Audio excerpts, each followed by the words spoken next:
Est-ce que plus c'est haut, plus c'est beau? Ben, c'est ce qu'on va essayer de déterminer avec la critique de... Hey les fans de ciné, ici Critiqueur. Le genre thriller en milieu naturel, on connaît. 127 heures, Open Water, Frozen, Instinct de survie en sont quelques exemples.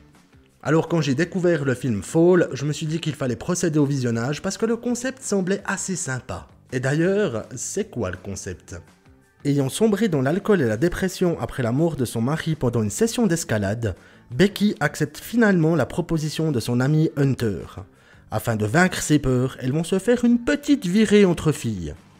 Ouah, 3 fois rien, il s'agit juste de grimper au sommet de la tour de transmission B67, faisant plus de 600 mètres de haut, abandonnée au beau milieu du désert. Mais alors qu'elles atteignent le sommet, l'échelle se brise, rendant toute descente impossible. C'est le début du calvaire pour les deux amies. Et là, il faut avouer que l'idée paraissait assez séduisante.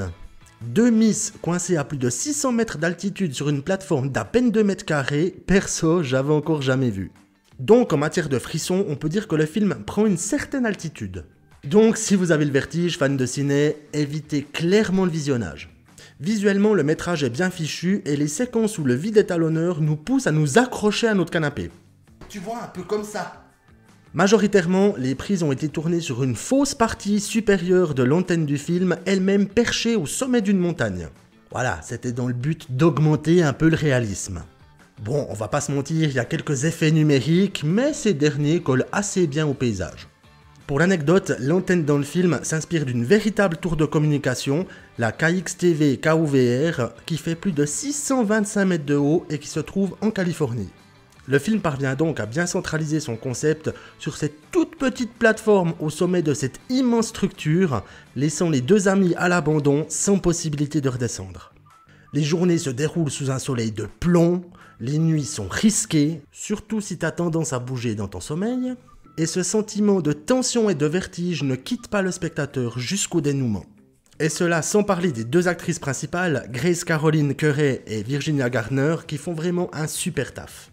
Non, ce qui pêche vraiment dans ce film, c'est le scénario. Bon, déjà, pourquoi se taper l'ascension d'une antenne quand on sait faire de l'escalade en montagne?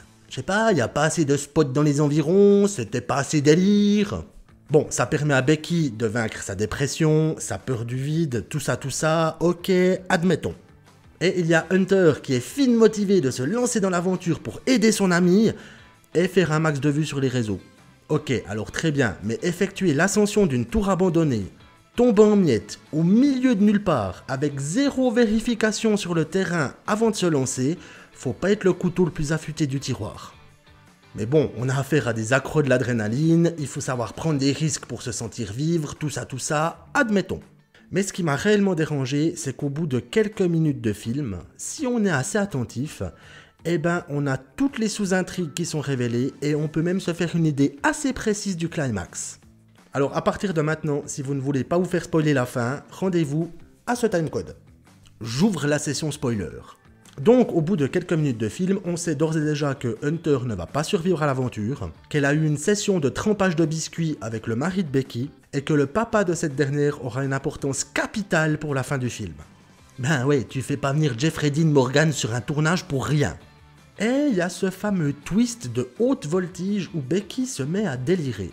Après qu'Hunter ait miraculeusement évité de rejoindre le sol à vitesse grand V en récupérant le sac à dos, dès le moment où elle retourne sur la plateforme, on remarque qu'elle ne touche plus à rien, et qui plus est qu'elle commence à avoir une énorme distance par rapport à la situation.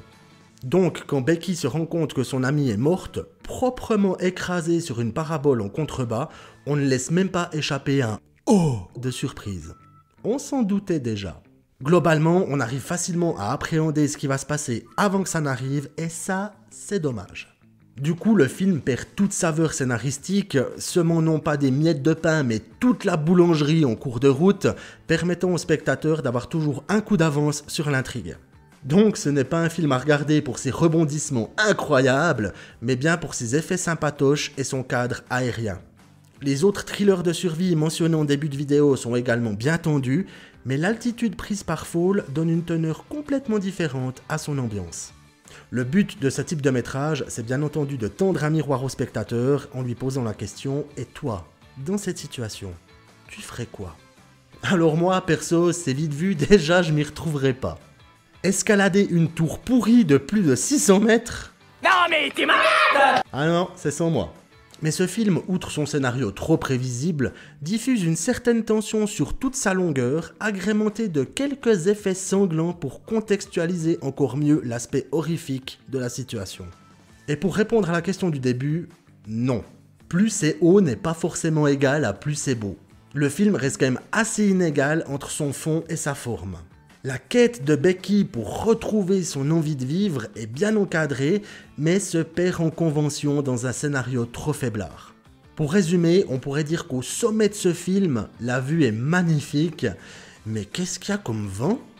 La beauté visuelle et la tension pratiquement constante sont balayées par une brise froide d'un creux scénaristique dérangeant. Et pour conclure, si vous n'avez pas le vertige, que vous appréciez les thrillers de survie et que vous arrivez à passer outre un scénario trop léger, procédez au visionnage du film, ça pourrait bien passer. Et voilà, fans de ciné, c'est tout pour cette critique. Et vous seriez monté tout là-haut ?